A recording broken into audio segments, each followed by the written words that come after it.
You're listening to the Party in the Back podcast with John Kudo. The Party in the Back podcast is brought to you by Mascot Link. Connect with your biggest fans now with Mascot Link. In-seat visits, VIP experiences, holiday deliveries, and paid scoreboard messages. Mascot Link's powerful software gives you the tools to create memories for fans while generating revenue for your team. Visit mascotlink.com. That's mascot-link.com to get started. Let's get the party started.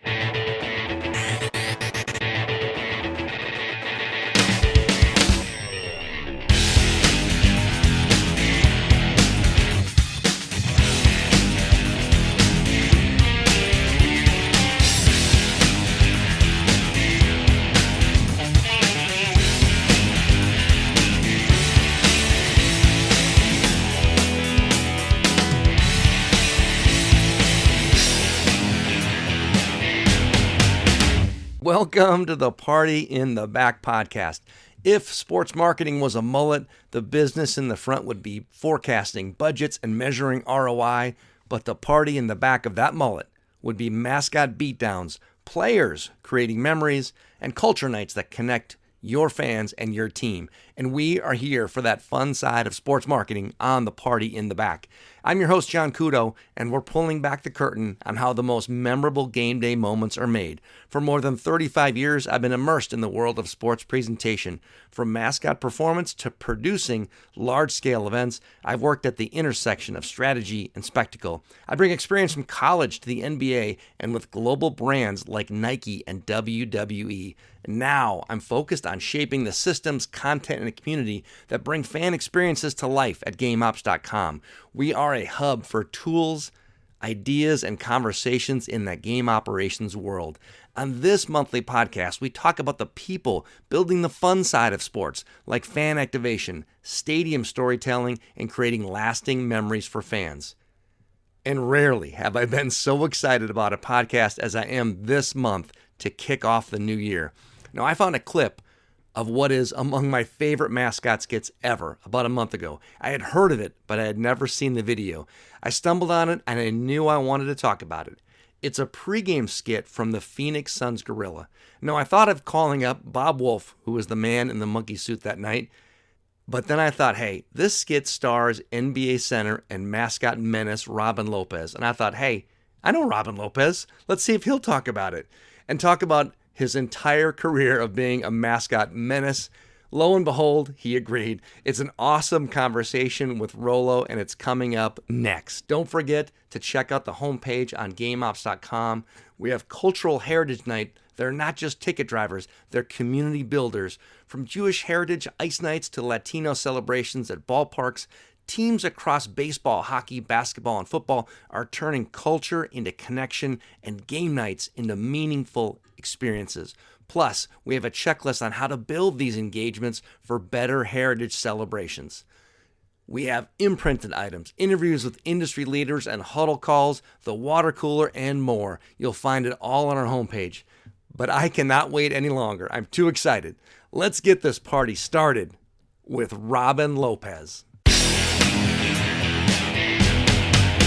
Today's guest is a true unicorn in the NBA, someone who didn't just play the game, but he played along with it. Robin Lopez, longtime NBA center, world-class competitor, and quite possibly the greatest mascot nemesis the league has ever known. While most players stick to the script, Robin made a career out of breaking the fourth wall, feuding with mascots, hijacking in-arena moments, and reminding fans that sports are supposed to be fun.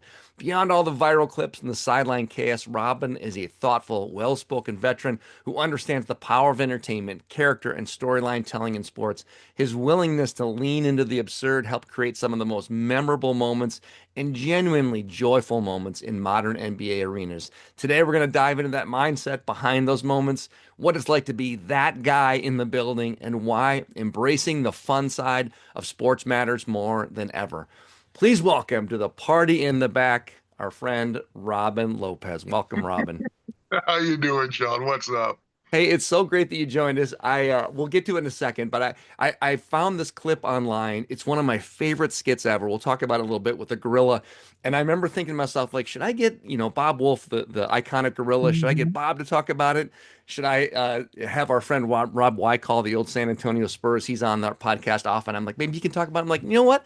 I know Rolo. I've met him. He's a great dude. I'm going to get him on there. And then I thought, you have such this great story to tell about your interaction with mascots and how you bring so much fun to the arena.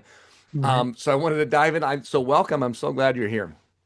Oh, thanks. I'm so excited to be on the show.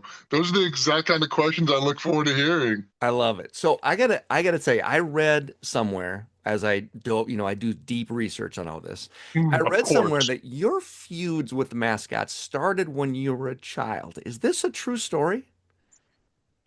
People are always asking me for the origin. And there's actually, I wouldn't say, I've always loved mascots, you know? Like I've been kind of fascinated by that aspect of sporting events. I'm a big basketball fan. My older brothers play basketball, so I would go to the games. And Brooke and I, we wanted to be just like them. But we also saw all the other aspects, the other pageantry involved in basketball games. And Brooke and I always loved the mascots. We loved tormenting the mascots. I remember going to one of my brother's high school basketball games, and we would follow the eagle, the Clovis West Golden Eagles. We would follow the eagle around and we were the kids. They were pulling his tail. Unfortunately, of course, there always are, I'm sure. So we've always been fascinated by mascots, and depending on which origin story you're referring to, it's true. The It's one my with the one fiction. with Thunder. It's my fiction. Yes, it's my fictional supervillain origin story in the sense that I became a supervillain. I guess you're the hero in your own story and everything, but that did happen. That's great. So tell that story. Because I know this person, so I love this story. I love how this was the seed that was planted years and years Mhm. ago. So speaking of my older brothers, my eldest brother Alex, he played for the Santa Clara Broncos. And this must have been like in 1997 or 1998, like around when Thunder first started. Yep. And we were in Toso Pavilion at Santa Clara, and he was doing some publicity. He was on the main concourse, and I saw Thunder signing autographs for people. So Brooke and I, of course, we couldn't turn down that opportunity. We went right up to him, and he had a huge mob of kids around him. And I remember Brooke went up first, and Thunder was signing glossies. And Thunder asked for Brooke's name, and Thunder signed to Brooke. That's a girl's name. Jesus. And then I went up next, and Thunder asked me, "What's your name?" And I said, Wobbin. I'm Wobbin. I had a speech impediment when I was a kid, like in third grade, especially. I remember being in speech classes. And so I told him Wobbin. He said, Thunder put two Wobbin or two Robin. Where's the W? Well, I got to tell you, so that guy, Thunder, is a friend of mine, Mhm, Siddiqui Fuller. He's actually since mhm. passed away. He I've became a heard, yeah. comedian after this, and I just laugh when I heard that story, other than it being kind of a terrible thing to say. It's hilarious. It was in the moment I remember getting it, and I had mixed feelings. I was like, "That's funny," but I can't believe. Well, Right. first of all, I was surprised because Thunder could talk. Yes. Because he said it to me first, and then he signed it to the glossy. Do you still have that glossy? I have it somewhere. I know I've got to find it because I don't. My mom doesn't throw anything away, and I inherited that. I don't throw anything away. That's So I awesome. have to find it because it's in my mom's garage or it's in one of our storage units somewhere. I remember I put it up on a bulletin board in my bedroom. It was signed Thunder and it had the inscription and everything. So I've got it somewhere. I've got to find it. That's incredible. That's incredible. So I love that story where again, that's your villain or origin story. You are a comic book guy, so you understand the importance of that seed that planted who you are, who you became, how you tormented mascots and made them pay for Siddiqui's foolhardy foolishness at the way back in 1996. I love that. I love that that's true. When I read it, I was like, that's incredible. And again, for your story, it is incredible. So when did you first realize, oh, I can, you fast forward now you're in the NBA. Now you can mess with mascots and people are going to love this. Was there a moment that really became, when do you remember that becoming a thing? I remember it took off in Detroit. And I wasn't the one, I wasn't the impetus behind it. Hooper stepped up to me first because I think maybe a couple games ago or a couple weeks earlier, Brook and the Brooklyn Nets came to Detroit. And Brook, Andre Blatch, a bunch of Nets stomped out Hooper. So I came into Detroit and I was fairly ignorant of everything that was going on. But Hooper wanted to come to me. He wanted to step at me like it was some kind of familial blood feud or something. So I inherited the beef and it took off from there. That's hilarious because I always feel like Brooke, I always looked at him as being kind of like the innocent bystander in this whole mess. Right. And he unwittingly, He he started it. started this whole thing. Oh, that's so great. So did you see this as entertainment from the start, or was it just pure instinct and it evolved into something bigger as you went? That's a good question. I think at first it was just entertainment because NBA games, I'm gifted to what I was gifted, I was very fortunate to play for 16 years. But when you're playing games, especially like in that January, February trudge, it can get a little monotonous when you're flying from Milwaukee to Minnesota on a back-to-back night or something. So players are looking for, something to spice it up, something to Yeah. spark, make the game a little more entertaining. And I think that's kind of how that started a little bit. Oh, that's great. And do you feel like this helped you? I'm a guy, I'm sort of born and bred in watching WWE and those characters and how you Mhm. like the comic book side where you have that villain origin story. All these wrestlers have their kind of origin story, who they are.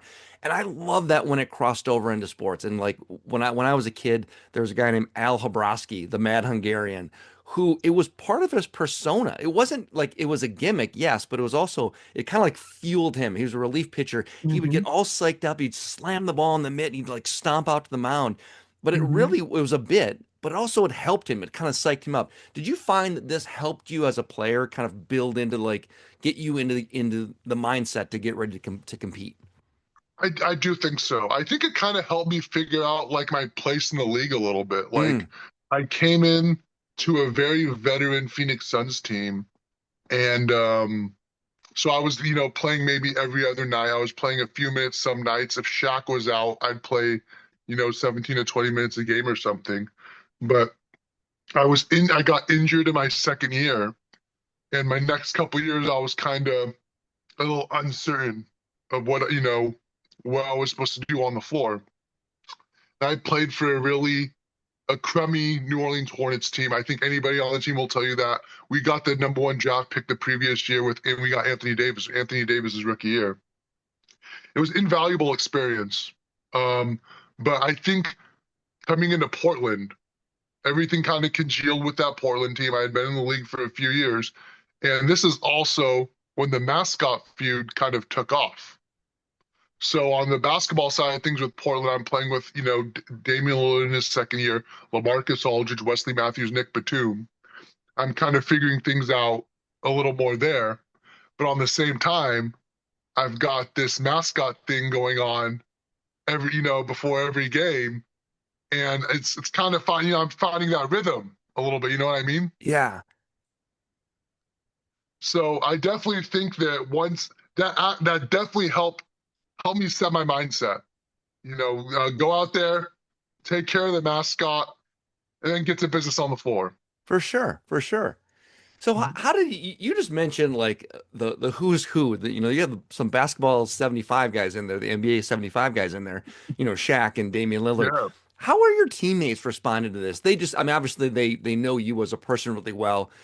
And do any of them kind of like think like this is too much, or are they all just like think this is hilarious? No, What's the take in the locker room? I never got any negative feedback from it. Hmm. Maybe playing with Shaq as a rookie, you kind of get he's like the patron saint, of like extracurricular basketball activities For sure. of living and loving life in a basketball arena. You always see him diving into the front row. I remember we would do these ridiculous introductions for starting lineups where he would get Goran Dragic, Lou Amundsen. Um, he'd have us do these ridiculous things like carrying him out as if he was in like a carriage or something when his name was announced. So I think maybe subconsciously that trickled in. I got to Yeah. watch the best. But if anything, the guys loved joining in. Anytime they got a chance, I remember Giannis Antetokounmpo. Giannis loved any chance he got to join in with the antics, with the mascot fights.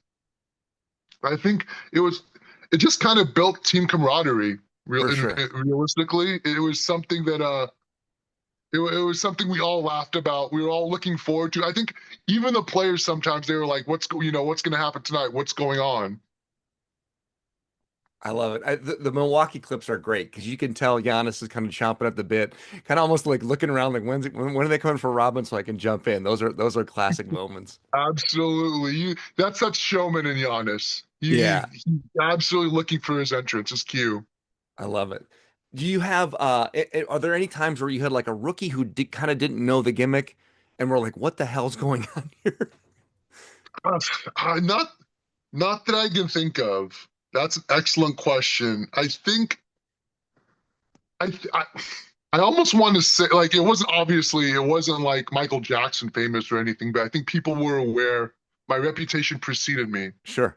So I don't think there were any situations quite like that. None I can think of. So it really blossomed, and you talked about how it's like you find your way in Portland, all of a sudden this becomes a thing.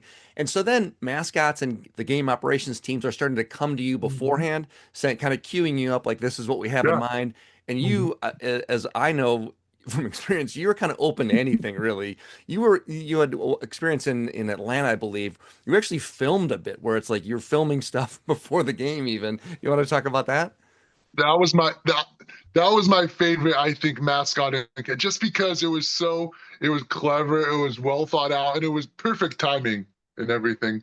So they reached out beforehand, kind of like just mentioning the concept, a mascot protest showing up after when I get off the bus, get off the bus, and I'm heading towards through the tunnel to our locker room and everything. And it's just such a brilliant concept, and I think it came off just as I imagined it would. It came off beautifully. Yeah, it's a really funny bit. I'll put that on the podcast page as well, in case anybody has missed that. Now, you mentioned you played for a lot of different teams, played for 9 different teams. So, on occasion, after this has kind of started, you had to befriend some of the mascots. And I know you did like a whole series of content with stuff in Orlando. Can you talk about how fun that was for you, and that kind of change of pace from being like the villain in the story to now you have to befriend one of these local guys? That was wonderful because Stuff was one of the mascots. He always cracked me up. Yeah, he had excellent timing. Like even before I got to Orlando, whenever I made eye contact with him, he would pause for a beat, hold the eye contact, and then he'd do the nostril thing that he has. And so stuff always tickled me to no end. So when I got to the Magic and I was able to actually interact with stuff, it was so much fun for me. And because he was somebody that would always play ball, but he knew that I was game to do all kinds of videos, and I had a little more time because I was a vet at that time. We had a very young team. There were no illusions about what was going on with that squad. So that was an incredible experience to be able to take some time to film some good content. Yeah, it's an amazing content. Like I said, it's such a swing too, where you went from being straight villain to you embrace that role as here's Steph's buddy. I think there was ones where you're sleeping in his locker room. It's like you were Yeah, like a full on buddy movie. that was the initial, like, the first thing we came up with was the idea that because it was true. It was a year or two after COVID, and I was having trouble finding a place to live out in Orlando. So he Well, kind of leaned into that. And Brook has a place out there. Brook has a place at Disney. I was gonna say You I know, thought one or both of you had a place at Disney. right, right. But Brook didn't want me to stay out there. Well, what's that all about? So Come on, Brooke. I know he's just being Brook. Come on. No, but um, so we played into that, and we said, Brook won't let me stay at his house. I can't find a place, so I've got a room with stuff of all people now. Steph's got a Which pool I house though. No, he wouldn't let me do the Fresh Prince, unfortunately. I wish, but no. Bill Vex said, "It isn't enough for a promotion to be entertaining or even amusing. It must create conversation." We follow that conversation at the GameOps.com water cooler. Monday through Friday, look at a moment created by a sports team and see how it got fans talking. These daily posts are a great way to kickstart some creative thinking for your own show. Look for the water cooler text scroll on our homepage or follow us on Twitter for the daily update. So, was there ever a line that you didn't want to cross when you're doing these bits pregame or during introductions with the mascots, or you're just kind of obviously you're up for anything, but is there anything you're trying to like, hey, I don't want to go this far? Not really. I think there were a couple mascots I didn't really interact with. Jazz Bear and I had I think we did one or two kind of pugilistic skits, but usually it was Jazz Bear was all love. Whenever I would see him, it'd be really friendly. Grizz, I think Grizz in Memphis, he always got the best of me, and that was intentional. We never wanted to show Grizz go down. I completely understand. Completely understand. Other than that, I can't really think of any lines that I was up for anything. I was always down. Whatever the mascot was comfortable with, I was cool with. And how aware are you of the crowd in these moments? Again, there's people who aren't in on the joke who are like, what is going on? Like, I remember people would come back and be like, what happened out there? Like the guy just chased you down. And how many times is that? Are you aware of the reaction that you're getting in the crowd or that people have to this? Absolutely. Absolutely. You mentioned the rookies. The rookies, I think, have all been aware of it. There have been some times in the crowd where the crowd, I think, is just shocked. And they genuinely think I'm some kind of evil anti-mascot mastermind or something who genuinely cannot stand these mascots. When in reality, it couldn't be further from the truth, which is hilarious to me. I love it. I love that It's part perfect. of it. I couldn't ask for a better response from the audience in that case. That's perfect. That's beautiful to me. And do you think fans crave that unscripted moment or that question moment where they're like, is that what just happened? Like, has sports and the NBA kind of become so homogenized where it's like this kind of like very straightforward presentation, and then you get something like Robin Lopez, like punching a mascot or like, wrestling a Mhm. mascot to the ground. Do you think fans like that little spark, do you think that means something even more now because of the way sports is Absolutely. presented? Absolutely. If we can create that air of spontaneity, the more genuine it is, I think it's such a wonderful thing. Because it's so tough. And like you have so little, especially I respect the in arena operations because they have such a rigid guideline and so little time to get to get their little skits and their like in between timeout, their in break entertainment off. That's so difficult to do.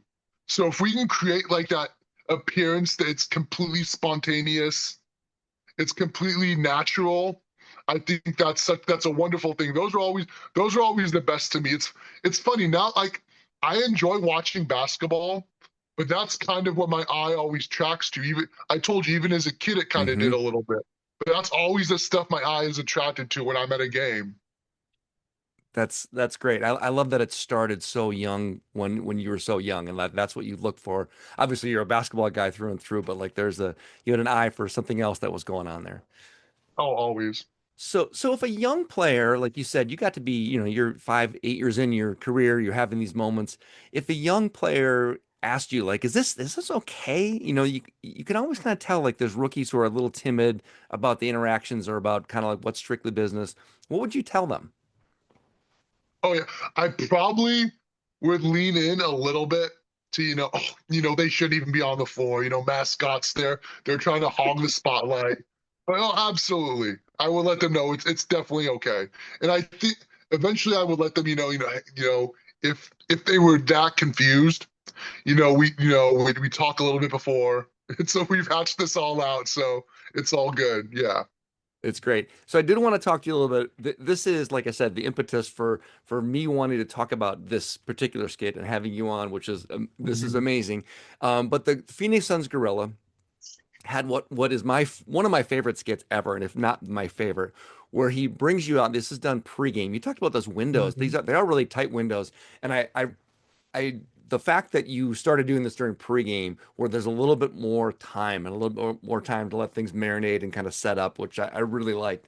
But so pregame, the gorilla tricks you in to beating up a mascot that he pulls out there, which I believe, if I have this right, he pulls out the Atlanta Hawks mascot, and he's like, "Here," he gives you a baseball bat, actually. Mhm. So you're beating him up with a plastic baseball bat, and which is all kind of fun and good. It seems confusing that you're doing this. And then he unveils after you leave, he pulls off the Atlanta Hawks costume and reveals that it's Benny the Bull, which you were playing for the Bulls at that time. So it's this genius moment where the gorilla uses your hatred towards mascot to beat up your own mascot. So talk about how that came about. Did he approach you pregame and say, "This is what I want you to do"?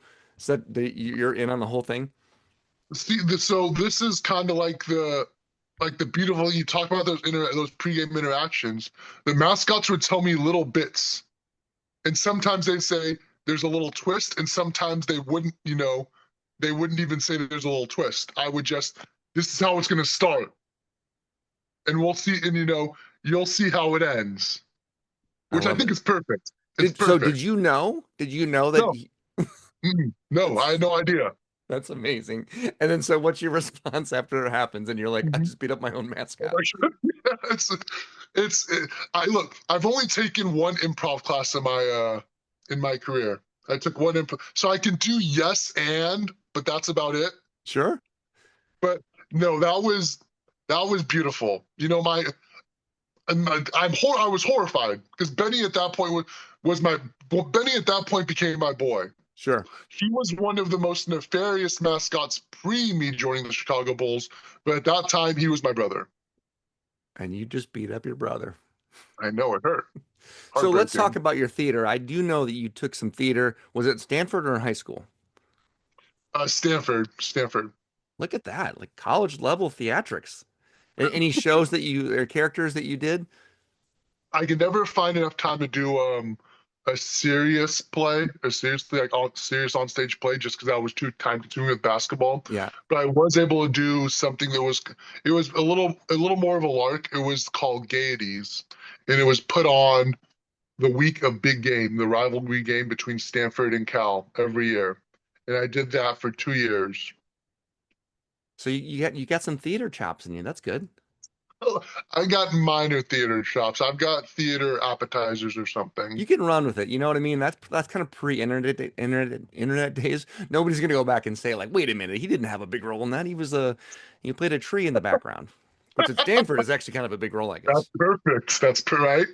I never thought. I should have bolstered my credits. I should have said. I remember we had my freshman year. They had Thoroughly Modern Millie. I should have said, "Oh yeah, I was in Thoroughly Modern Millie. I was in everything. Ram's Head, all that. Yeah. So what do you think about teams or leagues that sometimes are pulling back on the fun and making it a little more straightforward? Are they getting that wrong? Should this be a big part of the show? I, I don't- I do think so. I do think because it's the entertainment business. I think when right. like I realized that everybody in the league, they want to win. That's the ultimate goal. I completely understand that. The fans want to win too, but on this flip side of the coin, they're also looking for a good time. And I completely understand you have organizations out there like the Yankees, the Lakers, historical franchises that are focused kind of on that pompous integrity, which I love. I love, I love, I say that phrase in a very loving way because I completely understand it. Sure. But as a whole, I think it's got to be this whole fun-loving package, all of it. It's got to be something that just jumps off the screen. You can tell it's palpable how enjoyable this entire experience is at home or in arena. Yeah. And I think that's got to be something that pops off from the instant you see the screen or the instant you walk into the arena. I used to do a character around like a touring character called the King.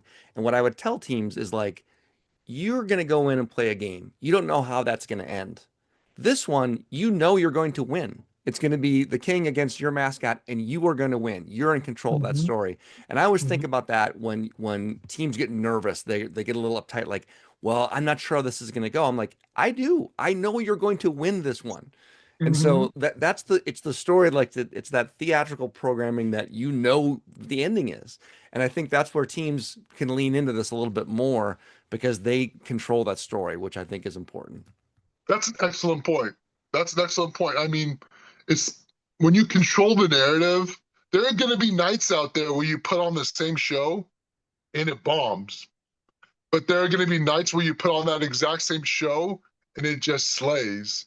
So there's that kind of variable that you can't really account for, but I think there's certain twists you can make so that it's what's the word? What am I trying to say? There's certain adjustments you can make where you're as certain as possible. Because you can put on a perfect skit and it just won't go over. There's sometimes that kind of immaterial, that gossamer that you just can't explain. Yeah. But it's probably more controllable than the final score of the game. Oh, no question about that. Yeah. Yeah. That's no question about that. So Robin, was there a mascot interaction that didn't go viral that no one saw that still makes you laugh? I think I had a lot of great interactions with Slamson in Mm, Sacramento. And I think just by virtue of being in Sacramento, a lot of his stuff didn't always go over, but he was always very willing to participate and he had great stuff, a lot of anti-Robin billboards. He had things on roller skates. Just always did a lot of great stuff. And I think just because it was in Sacramento, it didn't always take off. yeah. Yeah. That's good stuff. Well, and that's your home stomping grounds too. Yeah, but I'm about 2 hours from there. You're big in Fresno, I know. Oh, absolutely, yeah. I I believe can't always say I retired a king. I was technically traded to the Kings and then dropped, but I would technically retire a king. you can say what you want. I mean, I don't know who's gonna fight you on it, right? Wait, I think at one point, didn't you have a bobblehead even at the Fresno Grizzlies? Or you Yes, hmm when I played for the Trailblazers, the Fresno Grizzlies, our minor league baseball team. They had a Fresno famous bracket, yes. and I want to say in the finals I went it up against Heidi Watney, and I came out victorious, and I got a bobblehead. That's the way That's it still should the be. only. That's the way it should. I think that's still the only bobblehead I've ever had. And I have you think some. I think in Chicago maybe they put out some prototypes, but it never got done. well, you get the bobble hair going. I mean, this is like your Exactly. Right? It seems like a natural fit. missed opportunity is what I would call that. Especially yes, I'm jealous because I know Brooks had two or three done at this point. Man, I mean, yeah, we don't need more Brook bobbleheads. No, nobody does. Nobody does. Well, have you been to the Fresno Taco Truck Throwdown? Yes, I absolutely have been.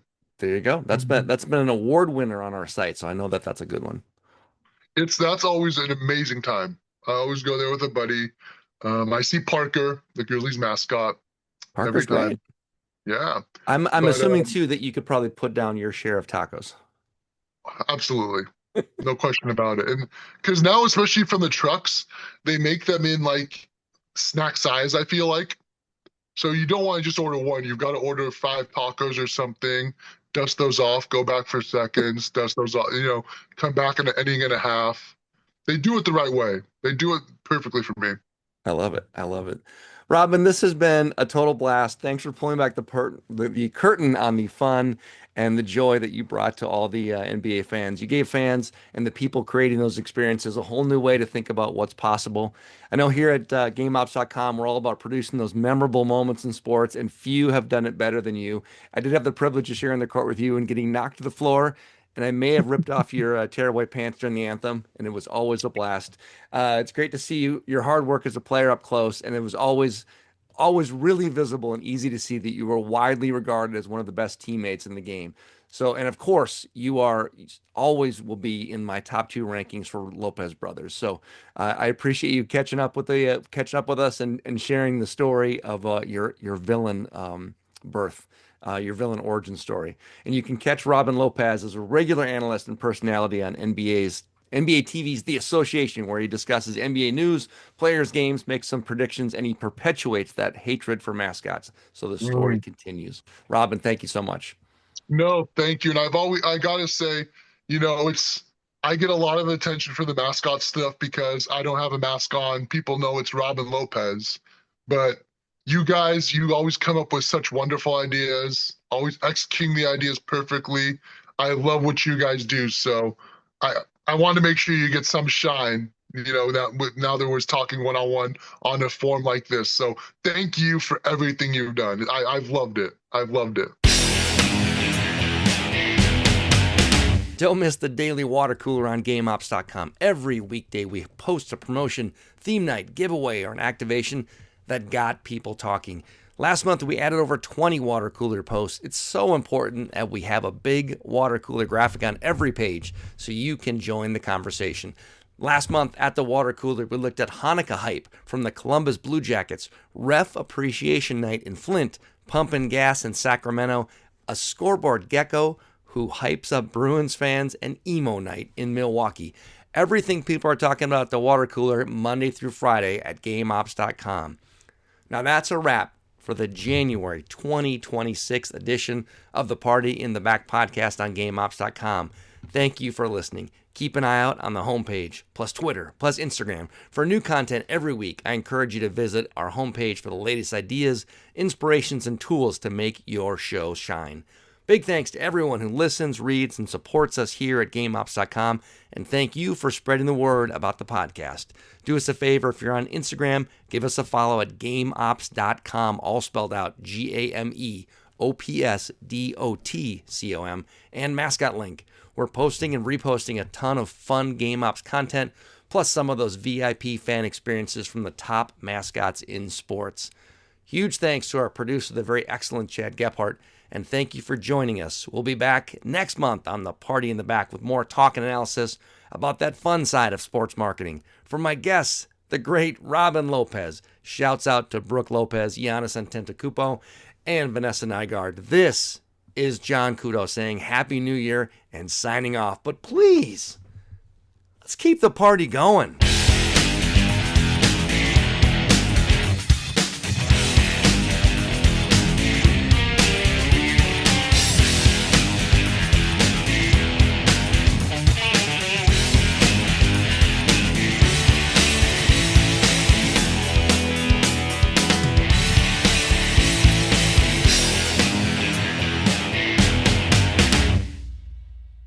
Thanks for joining us on the Party in the Back podcast. We'll see you next time.